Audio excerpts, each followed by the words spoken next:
ये कहानी है करोड़ों की जमीन कौड़ियों के भाव खरीदने की। ये कहानी है पतंजलि पर लग रहे लैंड स्कैम के आरोपों की। और ये कहानी है जो जमीन ली गई उसके बदले काम ना करने की। जमीन की कहानी है, लेकिन शुरुआत इसकी पहाड़ से होती है। ऊंचे ऊंचे पहाड़ असल में कितने ऊंचे हैं? हिमालय से लेकर नीलगिरी और अरावली से लेकर विंध्य तक के पहाड़ों को मापने का पहला वैज्ञानिक उपक्रम शुरू हुआ साल 1802 में। ब्रिटिश कंपनी की सरकार थी उस समय। भारतीय उपमहाद्वीप में त्रिकोणमिति सर्वेक्षण करवाना शुरू किया। इसके बाद ग्रेट इंडियन टेक्नोमेट्रिक सर्वे के नाम से इसे जाना गया। लेकिन यह सर्वे पहाड़ की ऊंचाई नापने की जिज्ञासा के चलते शुरू नहीं किया गया था। ईस्ट इंडिया कंपनी ने यह सर्वे इसलिए कराया, वो चाहती थी कि उसके पास इंडियन कॉलोनी का एक्यूरेट मैप हो। 1802 में सर्वे का काम शुरू हुआ। 1823 से 1843 तक इसे लीड किया सर जॉर्ज एवरेस्ट ने। यह नाम सुना हुआ होगा आपने। वो उस समय भारत के सर्वेयर जनरल हुआ करते थे। उनके कार्यकाल के दौरान हिमालय और तिब्बत के पठार को मापने का काम शुरू हुआ। इस दौरान एवरेस्ट ने मसूरी के पास एक जगह है हाथी पाव, वहां पार्क स्टेट नाम की एक जगह खरीदी, जमीन खरीदी। वो 11 साल तक यहां रहे। तिब्बत में उस समय तक किसी यूरोपीय को घुसने की अनुमति नहीं थी, लिहाजा जॉर्ज एवरेस्ट ने स्थानीय सर्वेयर पंडित नैन सिंह रावत और किशन रावत की मदद ली। हिमालय को मापने में इन दोनों की ऐतिहासिक भूमिका रही। एवरेस्ट की जो ऊंचाई नापी गई उसके चलते ये पता चला हमें कि एवरेस्ट आखिर कितना ऊंचा है। हिमालय की सबसे ऊंची चोटी पीक नंबर 15 को आज इसीलिए जॉर्ज एवरेस्ट के नाम से जाना जाता है। 8,848 मीटर ऊंची इस चोटी का नाम आज हम माउंट एवरेस्ट के नाम से जानते हैं। अब लौटते हैं एवरेस्ट के पास हाथी पांव स्थित घर की तरफ, जहां जॉर्ज एवरेस्ट कभी रहे, जिसे उनके नाम से अब जॉर्ज एवरेस्ट स्टेट के नाम से जाना जाता है। 1843 में अपना कार्यकाल पूरा होने के बाद एवरेस्ट ने यह प्रॉपर्टी बेच दी।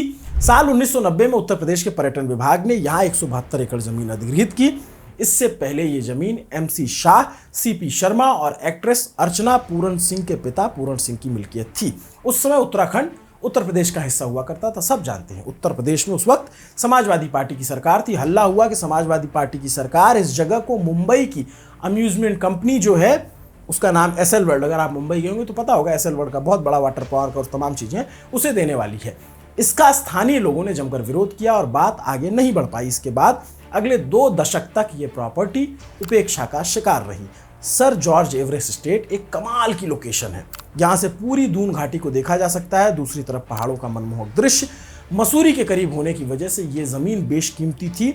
मैं इस जगह पे गया हूँ, अति सुंदर जगह है, ये बहुत ही खूबसूरत जगह है। और वहां बैठ करके आपको लगेगा कि साक्षात जो है सामने जो सारे बड़े पहाड़ हैं या माउंट एवरेस्ट शायद यहाँ से नहीं देखा जा सकता होगा, लेकिन बहुत खूबसूरत पहाड़ दिखते हैं, बहुत ही खूबसूरत सी वादी और बहुत ही खूबसूरत सी जगह है। देश भर के कई कॉर्पोरेट, बड़े कॉर्पोरेट की निगाहें इस जमीन पर थी। उनको पता था कि ये अति सुंदर जगह है, बहुत ही खूबसूरत। आखिरकार साल 2016 में सरकार ने इस हेरिटेज प्रॉपर्टी पर ध्यान दिया। उत्तराखंड सरकार को एशियाई बैंक से 23 करोड़ रुपए का लोन मिला। इससे यहां पर कैफेटेरिया, व्यू पॉइंट और अन्य बेसिक टूरिज्म सुविधाएं उपलब्ध कराई गई। 2021 में इसे पहली बार सैलानियों के लिए खोला गया। ये प्रोग्राम हिट रहा। किराए के अलावा सरकार को 2 साल में 5 करोड़ GST मिला। लेकिन सरकार की योजना थी कि यहाँ एडवेंचर स्पोर्ट्स की भी शुरुआत हो। इसके लिए प्रयास शुरू हुए साल 2023 में। 1 फरवरी 2023 में उत्तराखंड सरकार के टूरिज्म डेवलपमेंट बोर्ड ने एक टेंडर निकाला।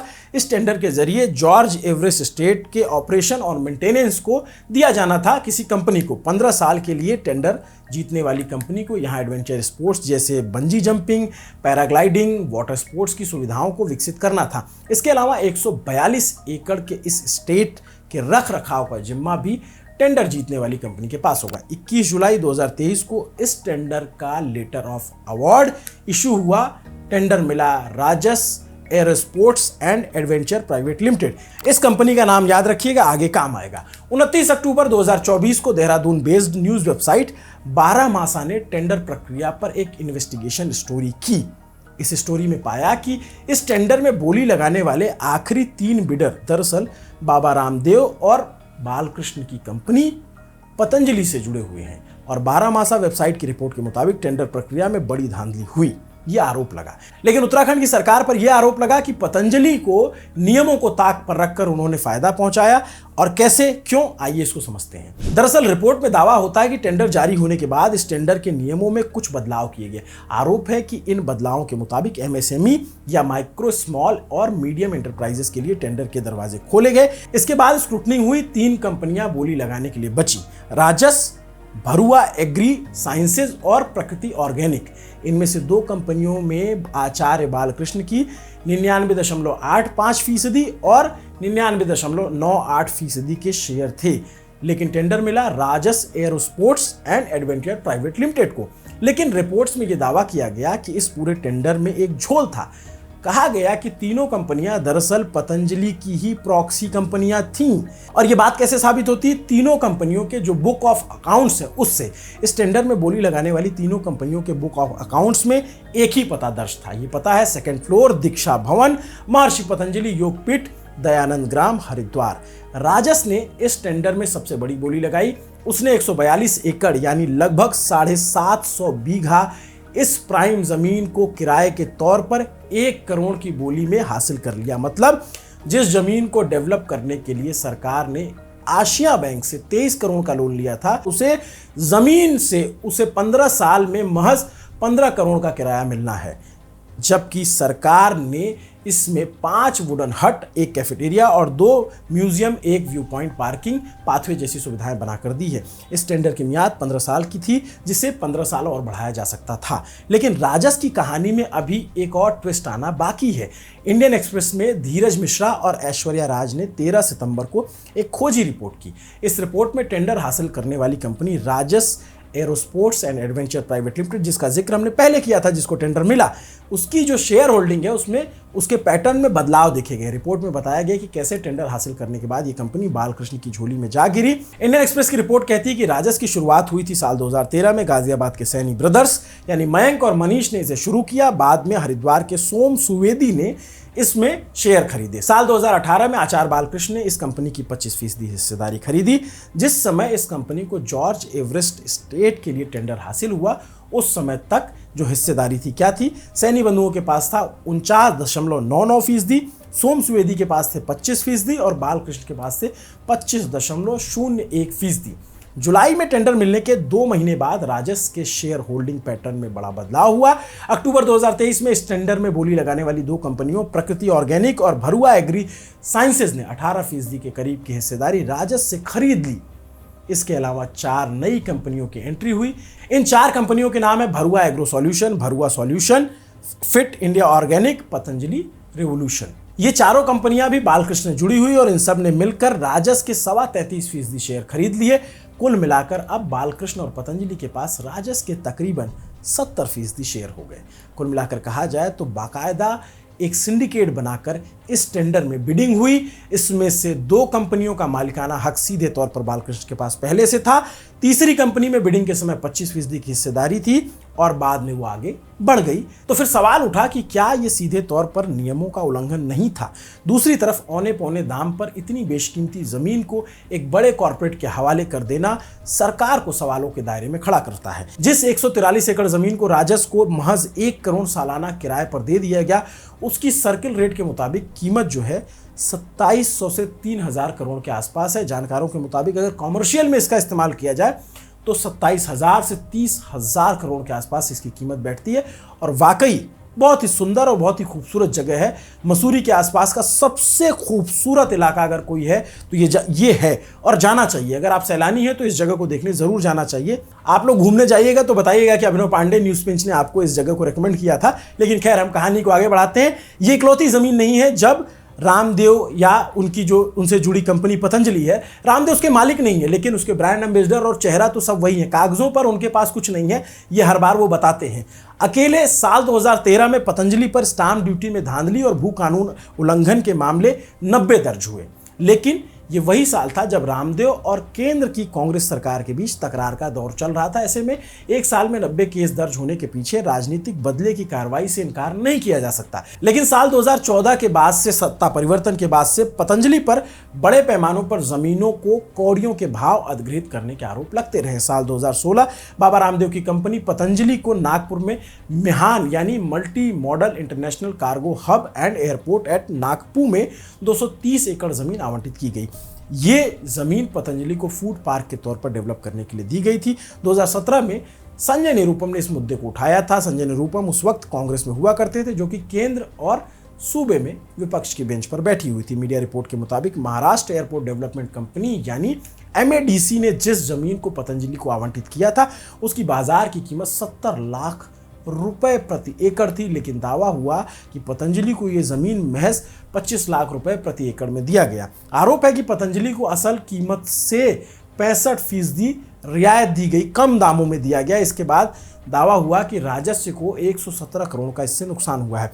सरकार का कहना था कि पतंजलि को दी गई जमीन स्पेशल इकोनॉमिक जोन यानी SEZ से बाहर है। ऐसे में इस जमीन को डेवलप करने में काफी इन्वेस्टमेंट लगेगा, लिहाजा जमीन को रियायती दौर पर दिया गया।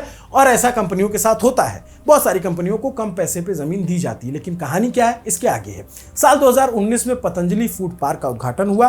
कहा गया कि यहां लगने वाला फूड पार्क 10,000 लोगों को रोजगार देगा। लेकिन 2020-21 में इस जमीन को अंडर यूटिलाइज या ईडल कैटेगरी में डाल दिया गया। इसका मतलब था कि तमाम दावों से इतर जमीन खाली पड़ी थी और फूड पार्क का काम ठप पड़ा था। ठीक इसी तरीके से साल 2017 में मध्य प्रदेश के पीथमपुर इंडस्ट्रियल जोन में पतंजलि को 40 एकड़ जमीन दी गई। यहां पतंजलि को फूड प्रोसेसिंग प्लांट लगाना था। पतंजलि ने दावा किया कि वो मध्य प्रदेश में 500 करोड़ का निवेश करेगी। पीथमपुर इंदौर से सटा हुआ इंडस्ट्रियल जोन है और यहां जमीन की कीमतें आसमान पहुंच चुकी हैं। लेकिन मध्य प्रदेश सरकार ने पतंजलि को ये जमीन महज 25 लाख रुपए प्रति एकड़ पर दे दी। दावा है कि ये तय सरकारी रेट से 88% भारी भरकम डिस्काउंट के साथ, जो कम करके 88% कम दाम में दी गई। 23 मई 2017 को राइटर्स ने पतंजलि पर एक स्टोरी की जिसमें बीजेपी शासित राज्यों में आवंटित जमीन में अभूतपूर्व रियायत देने की एक इन्वेस्टिगेटिव स्टोरी थी ये। इस स्टोरी के मुताबिक 2014 से 2017 के बीच पतंजलि ने बीजेपी शासित राज्यों में 2000 एकड़ के करीब भूमि अधिग्रहित की। जमीन आवंटन में पतंजलि को 77% तक रियायत दी गई। मतलब कि पतंजलि को $46 मिलियन यानी 403 करोड़ रुपए का डिस्काउंट दिया गया। 403 करोड़, मैं तो एक बार में गिन भी नहीं पाऊं कितना जीरो होता है, ये भी मुझे नहीं पता है। इसके अलावा आंकड़े कहते हैं कि 2014 में बीजेपी के शासन में आने के बाद पतंजलि का रेवेन्यू दोगुना हो गया। जहां मार्च 2013 में पतंजलि का रेवेन्यू 157 करोड़ था, वहीं मार्च 2015 में ये बढ़कर 303 करोड़ के करीब हो गया। हो सकता है किसी कंपनी ने इतना व्यापार बढ़ा लिया कि उसका मुनाफा इतना ज़्यादा हो गया। खैर, आगे बढ़ते हैं। नवंबर 2023 में रिपोर्टर्स कलेक्टिव के लिए श्री गिरीश और तपस्या ने पतंजलि पर एक इन्वेस्टिगेटिव रिपोर्ट की। इस रिपोर्ट में आरोप लगाया गया कि फरीदाबाद के मांगर गांव में पतंजलि से जुड़ी शेल कंपनियां जमीन की सौदेबाजी में लगी हुई हैं। मांगर NCR के अरावली बेल्ट के पास बसा हुआ एक गांव है और श्री गिरीश और तपस्या की रिपोर्ट के मुताबिक यह दावा हुआ कि 123 एकड़ वन भूमि को पतंजलि से जुड़ी 1 दर्जन शेल कंपनियों और 2 ट्रस्ट के माध्यम से खरीदा और बेचा गया। ये उस रिपोर्ट में दावा हुआ, हम उसको कोट कर रहे हैं। रिपोर्टर्स कलेक्टिव की रिपोर्ट के मुताबिक पतंजलि ने मांगर गांव के पास स्थित जमीनों को खरीदने के लिए 12 कंपनियों और 2 ट्रस्ट का एक जाल बुना। इसमें शामिल कंपनियां थी पतंजलि कोरू पैक, वर्ब कॉर्पोरेशन, पतंजलि परिधान, भूमि इंटरप्राइजेस, धूमावती इंटरप्राइजेस, गोरी सुता building solution, Paramparik Krishi company, Kankhal Ayurveda Vedanta enterprises, green apple security solution और गोल्डन एग्रो।